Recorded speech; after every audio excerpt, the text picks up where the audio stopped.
우리나라 인구의 4분의 1이 위장병을 앓거나 알아본 경험이 있다는 그런 통계가 있어요. 근데 이 원인을 모르는 위장병, 그러니까 보통 보면 이거 신경성이야, 신경성 위장병이야 라고 말하는데 알고 보면 이게 다 담적병이 원인이 될 수가 있다 그러네요. 네. 김경아 씨, 담적병이라고 들어보셨어요? 처음 들어봤죠. 담적병. 발음도 좀 어려운 것 같고 듣기에 참 생소한데 근데 이 증상을 알고 보면 결코 생소한 질병이 아니라고 합니다. 네네. 의외로 이 담적병 때문에 고생하시는 분들이 많다고 하는데요. 네. 자, 이 시간 담적병에 대해서 저희가 제대로 알려드리도록 하겠습니다. 그래요. 우리가 알려드리는 게 아니라 전문가 선생님이 계시죠? 그렇죠, 그렇죠. 네. 자, 담적병에 대한 궁금증 오늘 풀어드릴 한방 위장 전문의 최서영 박사님이 나오셨습니다. 반갑습니다. 안녕하세요. 네. 안녕하세요. 네. 반갑습니다.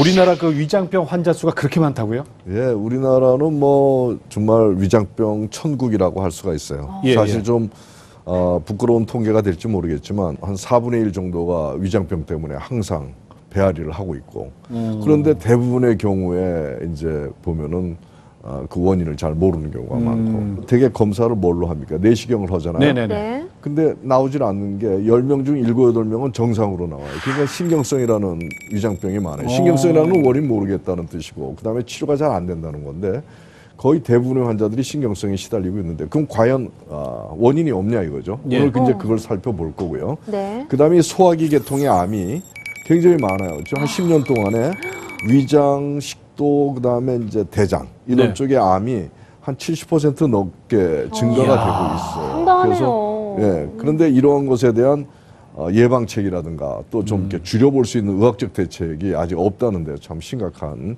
상태죠. 근데 오늘 주제가 담적병이란 말이에요. 네. 선생님? 근데 담적이란 게 무슨 말이에요? 담적병. 처음 듣는다고 그러셨죠? 처음 들어요. 제가 위장병이란 말은 많아도 담적병은 저는 처음 들었어요. 담자라는 말은 들어보셨죠? 우리가 여기 굳어지고 목이 열렸다고 그래요. 담 걸렸다. 담 걸렸다고 그러잖아요. 바로 그 담자예요. 우리가 가래를 뭐라고 그래요? 가래 담자를 쓰거든요. 객담. 그러니까 객담. 이 담적이라는 거는 가래 같은 그런 부패한 물질들이 위장에 쌓였다는 겁니다. 그래서 위장이 덩어리졌다 이런 뜻이에요. 지금 담적병 잠깐 설명을 드릴게요. 시청자들 모르실 테니까 우리가 위장이 안 좋으면 내시경을 할 텐데 내시경을 하면 어디만 봅니까? 안에. 이 점막만 보죠. 그렇죠. 지금 제가 말씀드리고자 하는 담적병은 점막이 아니라 이 점막 이면 조직, 속살 조직, 여기가 이제 굳어지고 덩어리지는 병이에요. 조금 이해하기 어려운 이 프라그 있죠? 네네네. 이 프라그가 보면 입에서 우리가 양치하는 프라그 생기잖아요. 그게 썩으면 냄새나고 세균 생기는 건데 그게 잇몸에 끼면 치석 만드는 거 아닙니까? 그 프라그가 더 썩은 게 담이다 생각하시면 돼요. 그 담이 이 점막의 문을 뚫고 저기 보면 점막에 이제 동그란 구멍들 있죠? 네네네. 저게 문입니다. 위장 점막에 저렇게 문이 있다는 거 처음 보시죠? 네. 열렸다 닫혔다는 문이 있어요. 그렇구나. 근데 저 문은 말이죠. 우리가 먹은 음식이 다 분해가 되고 영양분이 좋은 영양분이고 저렇게 그러면은 싹 열려가지고 이제 흡수를 시켜요. 만약에 독소가 있고 분해가 안 됐다고 하면 들어가면 안 되잖아요. 그럴 땐 싹 저렇게 닫습니다. 그래가지고 좀 배설시켜가지고 우리 위장이 손상이 안 되고 피가 더럽지 않게.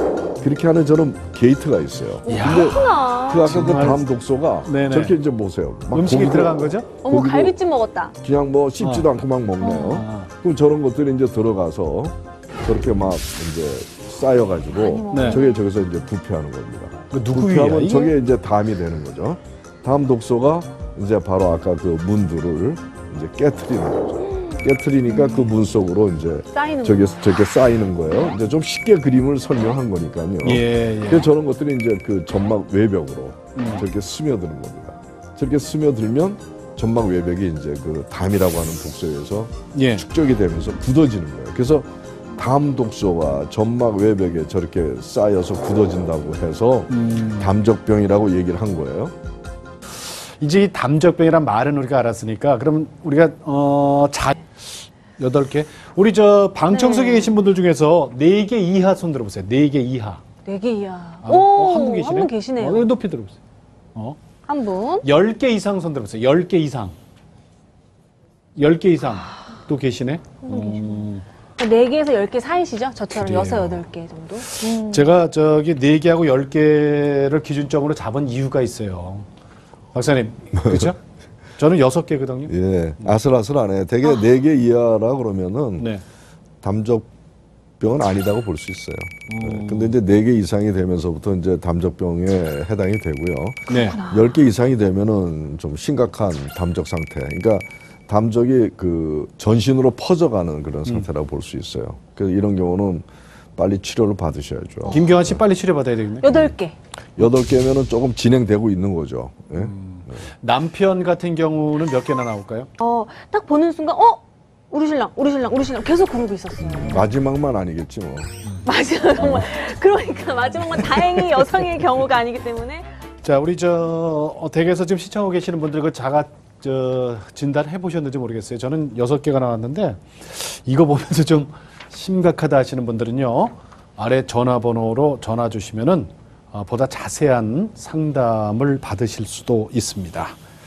자, 오늘 담적병에 대해서 기본적인 내용을 들어봤고요. 우리 방청석에 계신 분 중에 궁금하신 분들이 계시는 것 같은데 벌써 심각하세요. 예. 자, 마이크 드시고. 네.